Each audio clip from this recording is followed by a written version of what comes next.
Thank you for watching this Heart to Soul reflection on the cycle of abundance.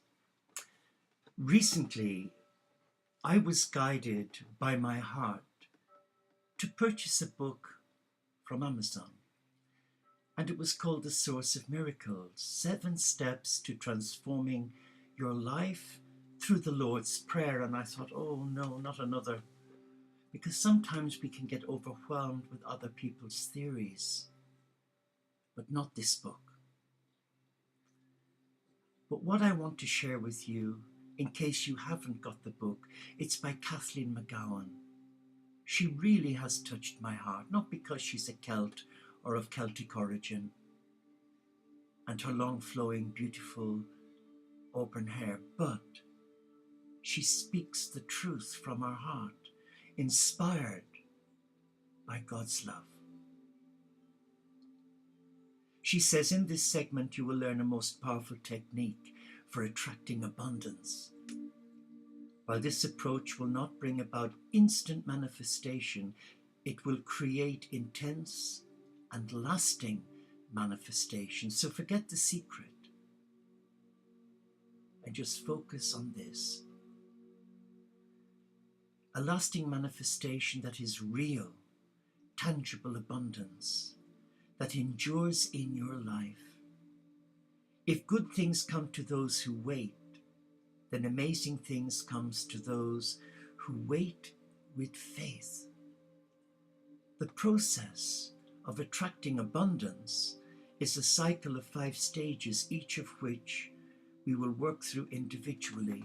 And here Kathleen shares with us the 5 stages: gratitude, clarity, commitment, trust, and ends again with gratitude. Notice that our manifestation cycle begins and ends with gratitude. First and foremost, if you are living in harmony with Jesus' commandments on love, care about making the world a better place, and have made authentic service commitments, God will ensure that all your basic needs are provided for. And if you are also giving daily for all that you have been given thus far, you are even more likely to attract abundance. As you recite the Lord's Prayer, pause on this line to consider it. Give us today our sufficient bread.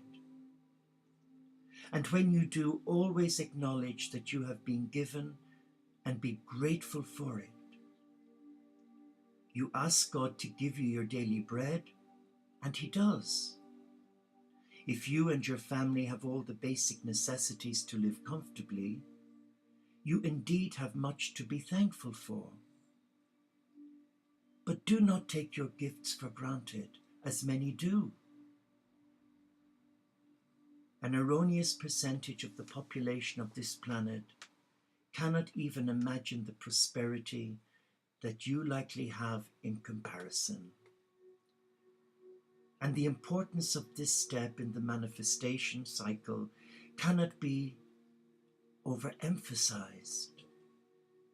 Your abundance multiplies when you show regular and sincere gratitude for all that you have been given thus far. Commit this divine law to memory, and it will serve you well for the rest of your life.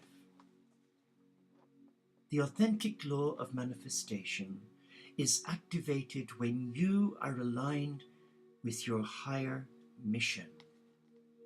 A mission to serve God, keep your promises, and make the world a better place. The law is most powerful when you show gratitude for all that you have been given on a regular basis. So gratitude is the key. I call it the law of thank you. Just say thank you,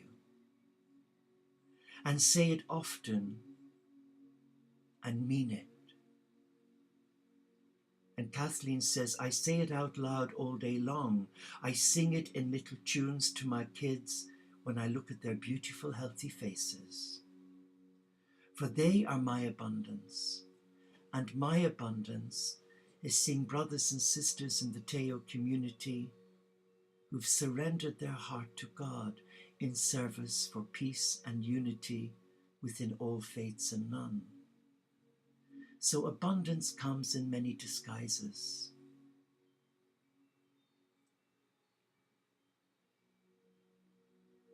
God showers gifts on the appreciative.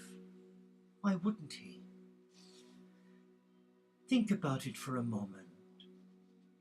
If you provided for people every day, gave them an assortment of different gifts to ensure that they were secure and comfortable, wouldn't you want to know that they were grateful for it? Of course you would. And if the recipients of those gifts showed sincere appreciation for everything that were given on a regular basis, wouldn't that make you want to give them even more? Conversely, if you provided generously for someone who rarely or never acknowledged those gifts, would you be inclined to continue to be so generous? Maybe not. Or would you go out and find another far more grateful person for whom to become the benefactor? A short exercise. You thank you note to God. Think about all the blessings that you have been bestowed upon, that have been bestowed upon you and on your life, especially recently. Do not take anything for granted. Your health, your loved ones, devoted pets, possessions that matter to you, opportunities that have come your way. Make a thorough list. Take that list and write a heartfelt thank you note to God for everything that has been given to you thus far. It can be as long or as short as you need it to be, just so it is fully expresses your gratitude for God's gift to you. Now create a few lines of gratitude that you can incorporate into your daily prayer practice that sums up what you have written in your longer thank you note. If you cannot think of one, try starting with something simple like this. Dear God, I am so grateful for all the blessings you have bestowed upon me, and I appreciate you that you continue to bless me with so much. Thank you. And if you choose to name specific things that you are grateful for on a regular basis on a particular day, feel free to add them as the Spirit moves you. Now that you have acknowledged your gratitude, it is time to work on your clarity. You need to be clear on what you want and why you want it. And you really can have just about anything you want in the world. God makes no judgment about what you want. He isn't evaluating your list of desires and saying, that house is a little too big. Or, that car is a little too fast and flashy. Or, that's a little too much money. God, as your benevolent parent, wants you to have all the things that make you feel secure, fulfilled, and happy. Let's take a closer look at a few of the lines from the Gospel of Matthew that open this chapter. Jesus says, "Which of you, if his son asks for bread, will give him a stone? Or if he asks for a fish, will give him a snake? If you who are imperfect would give good things to your children, how much more will your Father in heaven give good gifts to those who ask him. It's all right there. God is more generous with his children than most of us can even imagine. But as you are not alone on this planet, you need to take into consideration the well-being of other humans and Mother Earth when you ask him for things. Isolationist wanting can be detrimental to all of us. This is why you need to use responsibility and to clarify your desire. Before praying fervently for something, think it through. Assuming that you have completed all the previous chapters in the book, that you are clear or getting clearer on your relationship to God, have embraced your place in the divine plan, and have made a commitment to be of service to your fellow humans on this planet, you have now earned the right to ask God to expand the abundance in your life. What is it that you desire in your life that you do not have? Try to focus on the quality of life that this desire represents to you, rather than the specific item. For example, if you want to be able to buy a house for your family, do not say, I want to buy that house on 1234 Maple Drive. Instead say, I want to buy a house that will be perfect for my family, where we will be safe and happy, and that we will have all the following qualities. If you are looking for lasting love, do not say, I want Jane or John to love me. Instead say, I want to find the right mate with whom I can have a loving and committed relationship, and one who has the following qualities. The reason Kathleen cautions us against being too specific is this: sometimes what you think you want is not what is best for you. And only God knows that, because only God sees the divine plan unfolding. So while you may think that the house on 1234 Maple Drive is perfect for you, God may know of a house that is far better. Maple Drive may have termites, or perhaps the school district is not in the best area for your child, or any number of other things that you cannot even imagine, but that God already knows.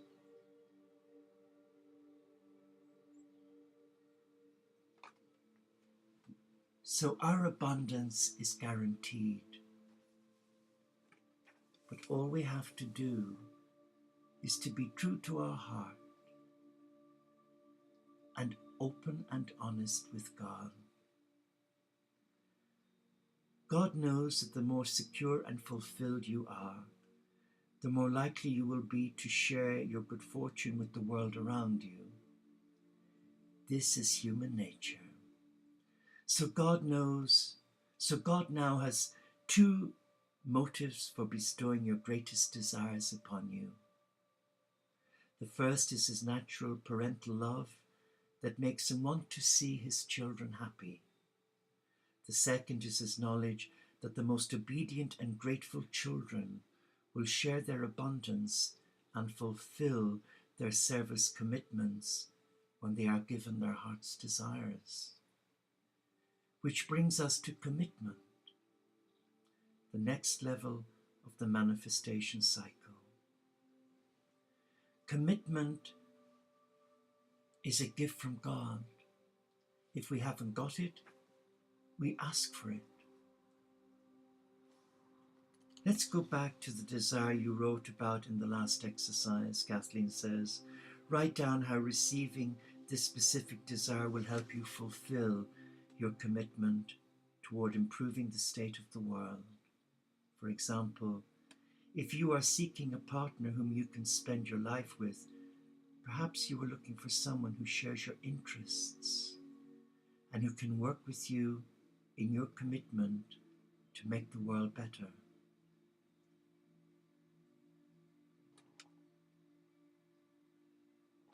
The bottom line is, who do you trust?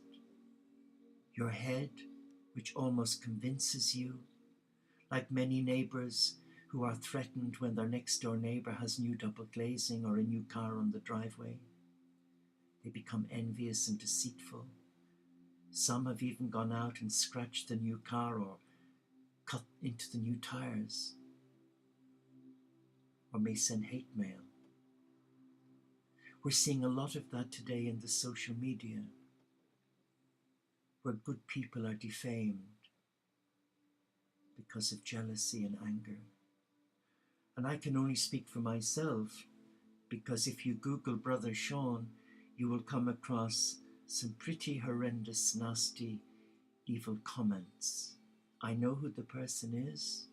It's someone very close to my heart, someone I love dearly but no longer like or allow in my life. But what they've shared comes from an angry place, because they were found out in a lie. And rather than say sorry to God, they tried to cover their tracks. And the one who acted in love to support them, they defame. And you've seen it many times on Twitter and Facebook, where young people have committed suicide because of the hurtful comments from tweets.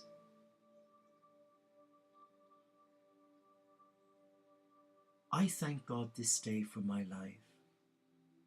I thank God for blessing my life. Thy will be done on earth as it is in heaven. Give us today our daily bread. Let's stop there. Give us today our daily bread. What's that saying to you? Give us today the things that we need, not the things we must have. God doesn't do wants, he does need. And today I pray for good health of mind, body and spirit, and sufficient water and food to keep me alive. I thank God for the many blessings that he's given to me, the gift of a monastic vocation, of being able to surrender my heart to God and live a simple life. Coming away from the fast lane of traveling the world running retreats to just living a simple solitary life, doing the mundane chores every day, but doing them with passion, like cleaning the hen coop, not a pleasant task, but if we turn it round, things change. And how many today fail to show gratitude to God? Well, we've got an example of that in the parables, especially the one of the 10 lepers. 10 were healed. And Jesus reminded the one who came back to say, thank you, where are the other 9? And that's life today. I call them takers. I've experienced takers in the monastic life. I've experienced takers in my nursing profession. And I've experienced takers in certain members, past members of our Teo community. They take. It's like when I used to do the Mind, Body, Spirit events in Ireland and here in the UK. Your stand obviously is full of light. It draws the vampires, the psychics, who drain you. Well, they try to. And they want to buy into your theories.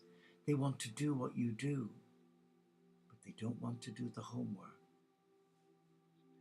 But they want to take from you. And very rarely do you hear them say thank you. And many people today are touched by God in a profound way, but they soon forget. And they go back into their old habits. So your abundance is waiting for you. Your abundance is automatically guaranteed for you from a loving parent. And if it serves your highest good and it's for the benefit of the community you live in, then more besides will be given. And the more we say thank you to God, the more our loving Father, Mother God releases more to us. And you've seen that with the great philanthropists, Bill Gates and his wife, and even Oprah Winfrey. And the more they give, their empire grows, because they're not hoarding it for themselves. They're sharing it with needy people. I mean, the Bill Gates Foundation is an amazing organization of selfless giving. And yet his empire is getting bigger and bigger and bigger. Because the more you give out in love, the more you receive from the universe. Try it. So when you pray the Lord's Prayer, go into first gear rather than fourth. And we say it together. Our Father, Mother God, hallowed be your name. Your kingdom come among us. Your will be done on earth, in my life, as you want it to be. Forgive me my failings, my mistakes and procrastinations. Lead me not astray, but help me to forgive myself for my own personal wrongs and for those whom I have hurt and those who've hurt me. Lead me not astray, but protect me from those negative, evil influences that seek to alienate my heart from your love.